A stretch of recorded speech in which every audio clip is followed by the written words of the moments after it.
We'll get started now. Scott, Dan, you both here? Yep. Okay, great. Today's Tuesday, March 18, 2014, special board meeting of District 64. First of all, I'd like to thank the administration and the board members for taking the time out and making the special effort to come in tonight. Our next meeting, which is regularly scheduled for March 24th, will be held at Lincoln Middle School, beginning a closed session at 6:30 with the regular meeting beginning at 7:30. So tonight we have a number of issues, two in particular to discuss regarding... I want to take a roll. Oh, yeah. Well, I can do this afterwards, too. So why don't we open with a roll? Okay. All right. Dan Collins. Here. Dathan Paterno. Here. Scott Zimmerman. Here. Tony Borelli. Here. John Heidi. Here. And Vicki Lee. Here. Terry Cameron's here. So I was going to say that we have quite a bit to do. There's going to be two topics in open session, and then the board will adjourn to a closed session, not intended to come back into open session afterwards. So prior to going into any discussion that we have, the first thing I have to ask is there any public comments on anything that's not on the agenda tonight? I'm not seeing any hands. I'm going to move right into our two open items. The easiest one is the update on sustainability. This should take just a few moments. Andy, would you like to come forward and mention some of the things that we're doing on sustainability? Sure. Thanks for attending, by the way. Sure. No, right here, right here. Thank you. We had our first meeting of the Sustainability Committee a couple weeks ago. We had good turnout from each of the schools. Lori Hinton chaired the meeting, and we had Dr. Paterno and Dr. Borelli both attend as well. We kind of reported out what was going on in each of the different schools in terms of sustainability, what type of projects they were doing, and tried to think towards the future of which direction we wanted this committee to go, what type of items we would like to pursue, and started thinking in terms of a mission statement. I think one of the challenges with a committee like this is there's so much to do that you kind of have to whittle it down into what is possible and what is reasonable in the amount of time that we have. We left asking Scott Mackel to look at where our district currently stands in terms of recycling. What do they do at each of the different buildings? What are the costs associated with it? We currently have three different options for trash. It can either go to the landfill, it can go to a company called Abitibi, and I think we have another one, Lakeshore. And each of them have different costs for pulling, taking the items away, and some of them actually were paying us for the recycling as well. So we expect to hear back from Scott on that.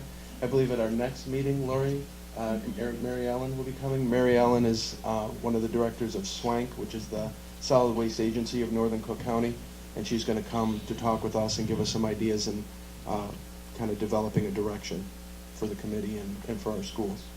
This, in the past, as Andy has told us prior, is that there was a lack of initiative that kind of just petered out, and that there's a real strong undercurrent in this community and in this district to really develop this particular program, and to do so it has to be ingrained within our curriculum and therefore part of our board policy. So going forward at some point, I'm going to direct the job towards the board policy committee to craft a policy.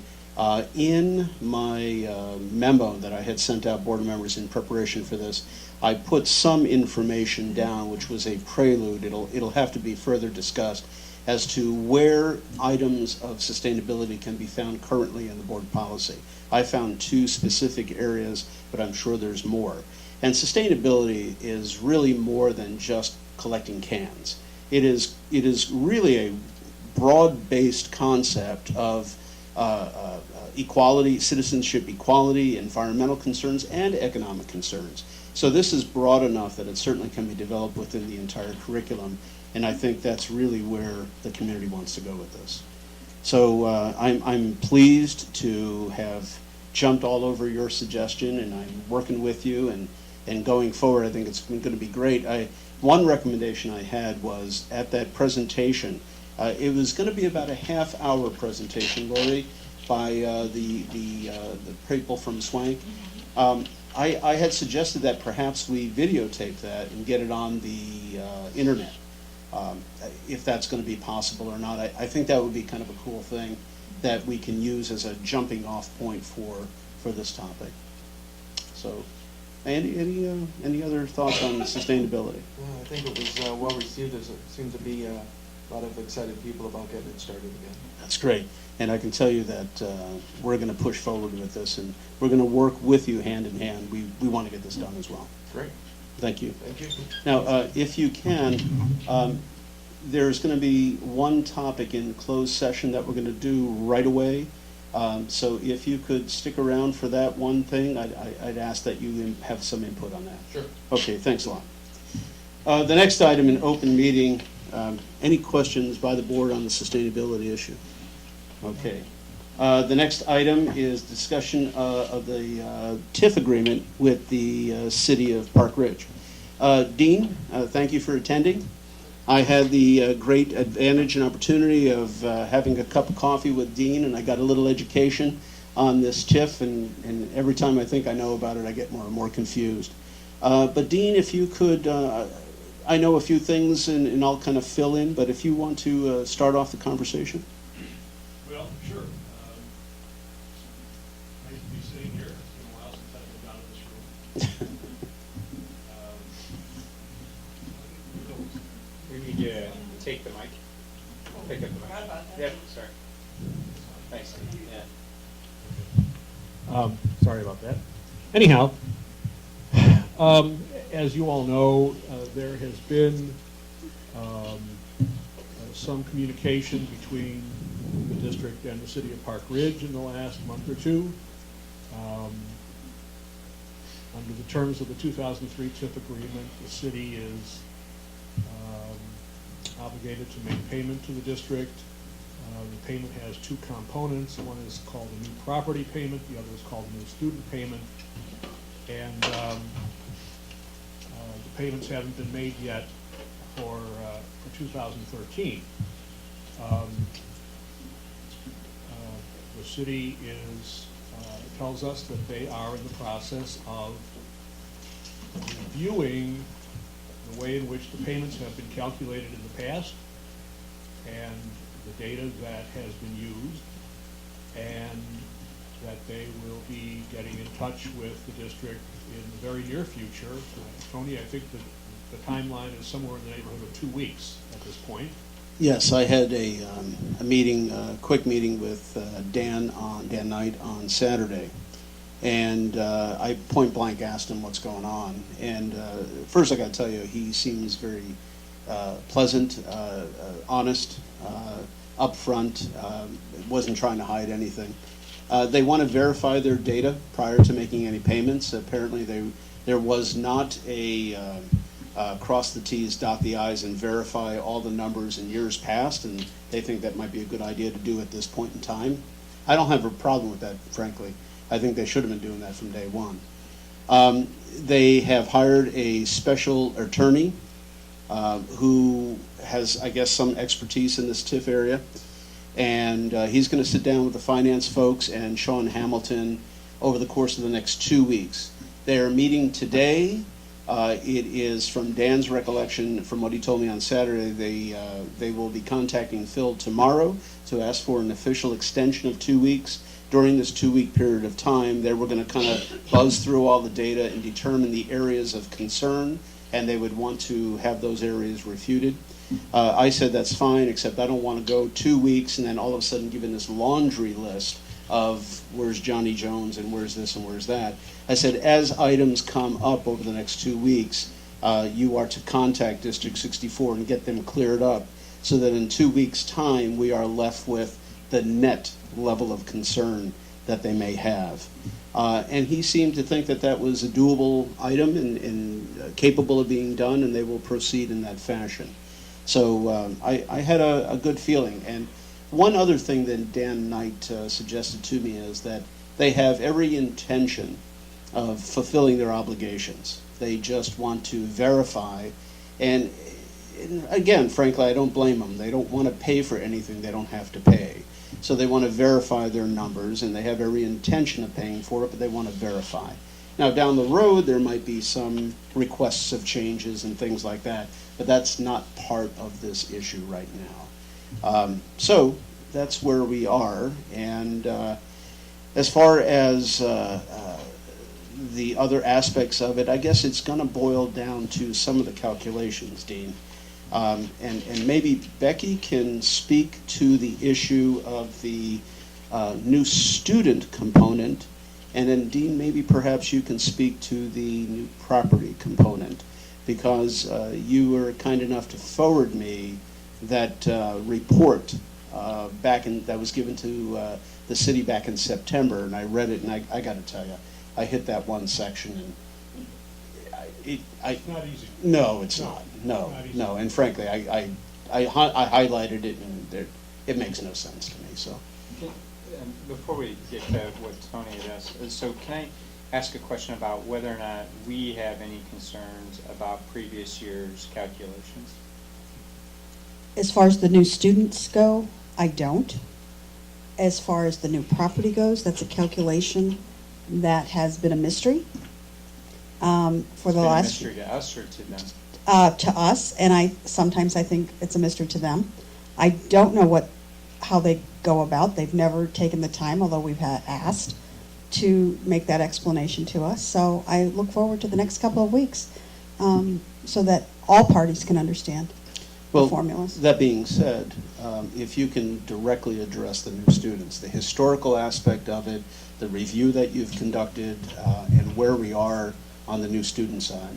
The new student, by somewhere around the 1st of November, we're supposed to supply the city with a list of students who reside in the Uptown TIF.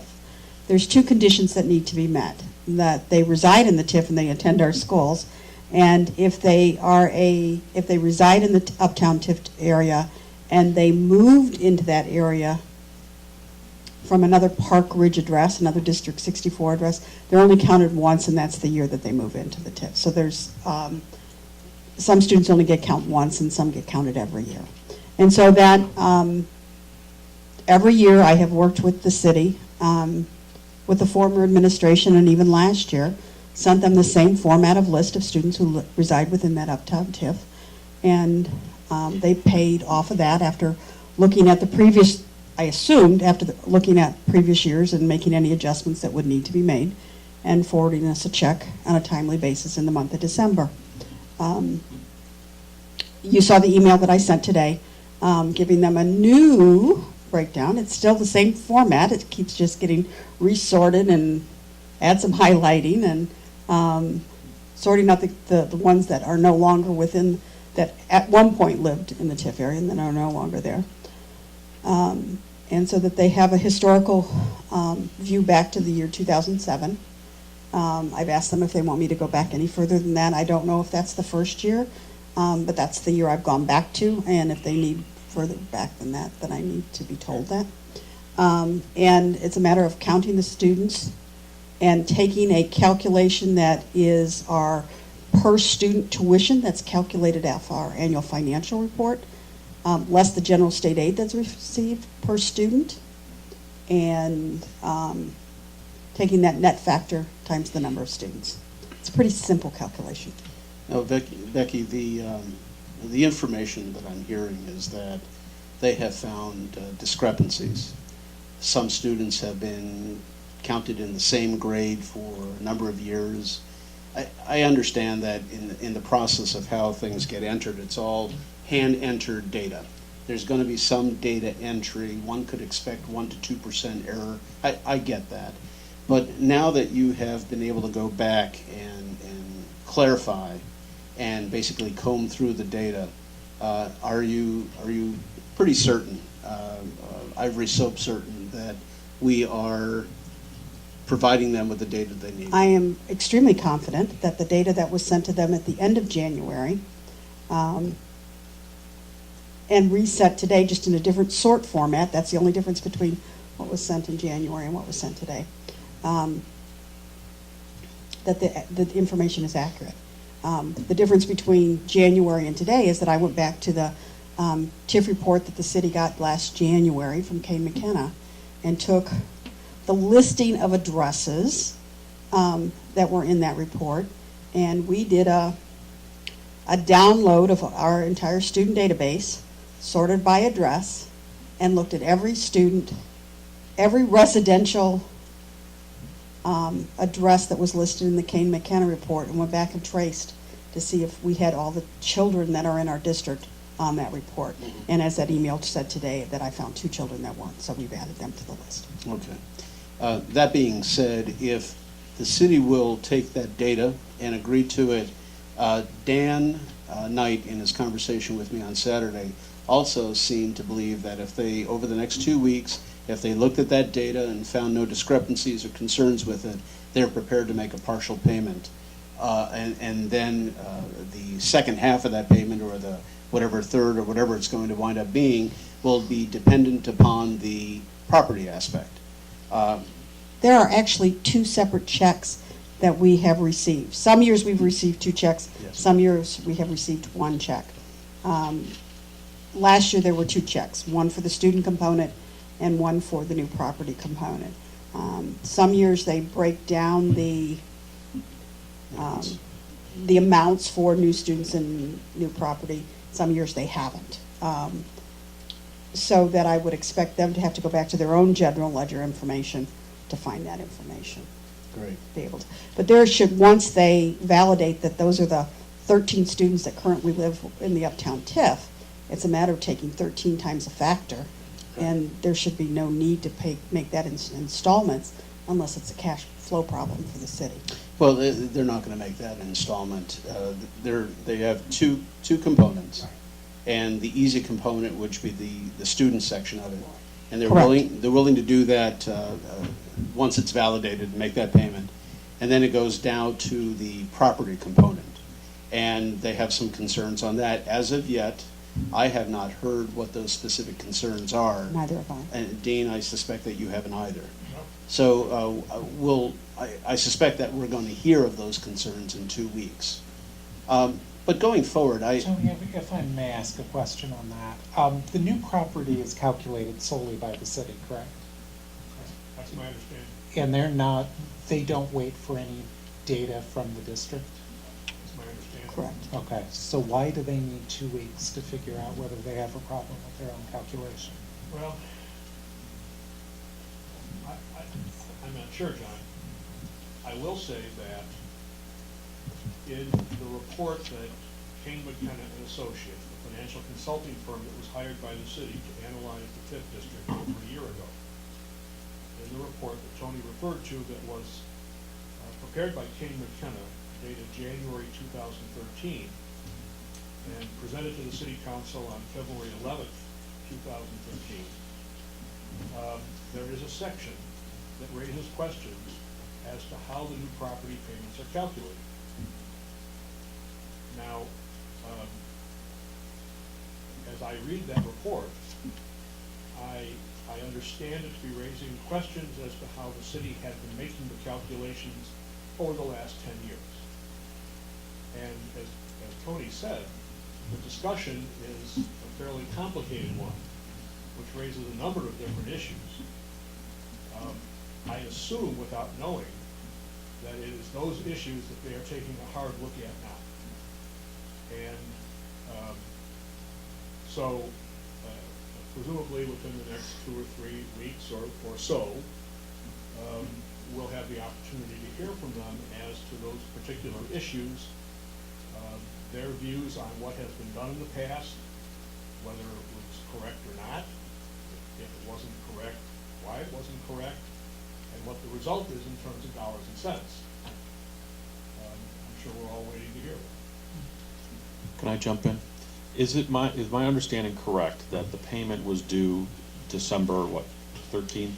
December 15th. Okay. When was the first time that the city contacted us and let us know that they have some concerns and wanted to check on something? The end of January. the end of January. It seems suspect to me that several weeks after a payment is due, legally, that all of a sudden we have questions. That's the I think, more important piece here. One important piece is, are they doing the numbers correctly? And are they paying us the correct amount? That's a legitimate question, but that absolutely should have been asked weeks in advance of the payment being due. It is unacceptable for them to wait several weeks after, when we need that money as part of our budget to take care of our needs. It's radically inappropriate. And Dathan, in my conversation with Dan, I stated that very thing. He had no answer for that. He admitted that there was a lack of communication and intervention on the city's part towards this, because I asked him, why are you waiting till now? This should have been started in September, October, to be completed by the 15th of December. And he really had no answer to that, so I Well, that's agree why with him. it seems very suspect to me. I don't want to plug in, hypothesis, but it doesn't look right. And I think going forward, we need to tweak, whether we need to tweak the contract or something, that if there are questions, they need to be asked and answered by a certain date. Otherwise, the payment is due, and if it's not paid on time, then they have to pay interest penalties. In the spirit of full disclosure, I did not send them the new student component until early January. Okay. But that doesn't dismiss the need for the new property component, which could have been worked on. The years that Cook County was delayed in doing their extensions, I can understand that if the calculation could have been delayed. But Cook County for the last 2 years has finalized taxes where the payments are due August 1st or September 1st, I don't even remember. So that they certainly had ample time to make that calculation and or ask questions of us during that time frame. But in the spirit of full disclosure, I did send the student information. All right, Dean, do you have anything to add about the property, or can you even allude to how the calculation is determined? I mean, it's a very, I couldn't make heads or tails of it. Yeah. Well, as it happens, I've never been asked to review or analyze or address any issues in the past related to the calculation of those amounts. The agreement provides that the city will pay to the district 21% of the incremental taxes that it receives from new construction within the TIF district. That's what the agreement says. Until this year, I didn't think there was any issue. The city has calculated the amount. The city has paid them to the district. The district has never questioned the amounts that have been paid, and life has gone on. If there are problems with it, I guess we'll find out pretty soon. There are, again, as I said, several issues that are raised in that report from Cambridge about a year ago, and that may or may not be what they're talking about now. Right. We'll all find out pretty soon. Okay. So any questions or comments by other board members? Does anybody have any objection to extending the city a timeline of a 2-week window so that we will hear within 2 weeks what their concerns are? Well, I guess I'd put it this way. We don't have much choice as to whether to give them a couple of extra weeks to do this. It's, it seems like whatever the source of the delay was originally, I get the impression that the city is working in good faith now to figure out what they think the amount to be paid should be. As long as they are working in good faith to do that and reasonably expeditiously in putting this at the top of the pile and not the bottom of the pile,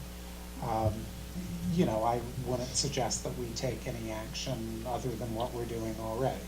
I mean, the only action we really could take would be to sue the city if we felt that they were not complying with the agreement. And, it seems that at least for the moment, they're doing their best, and, in the spirit of cooperation, we ought to let them do that. I'm not sure that it's up to Dr. Bender and not up to the board, I think, whether he cares to write them a letter that says the city has a couple of additional weeks. I'm not sure I particularly see the need to put something like that in writing, but, you know, I'd say, you know, let the city do their work as quickly as they can and get it to us as soon as possible. Okay. Well, if there's no other comments on the TIF, we'll keep moving along. Dean, thank you for being here tonight, and I'm sure your attendance will be needed very much more in 2 weeks. Yeah. The next item is actually adjourning to closed session, and it is discussion of collective negotiating matters between district and employees or the representatives, or deliberations concerning salary schedules for one or more classes of employees under 5 Illinois compiled statutes 122C2. Litigation when an action against affecting on or behalf of a particular district has been filed and is pending before a court or administrative tribunal when the district finds that an action is probable or imminent, in which case the basis for the finding shall be recorded and entered in the closed meeting minutes, 5 Illinois compiled statutes 122C11, and placement of individual students in special education programs and other matters relating to individual students, 5 Illinois compiled statute 122C10. And if that's okay, I'd take a second on that. Second? And we'll take a roll call vote for this. Scott? Aye. Dan? Aye. Dathan? Aye. Myself, yes. Aye. Aye. Aye. Okay, why don't we take 3 minutes and we'll reconvene. Thank you.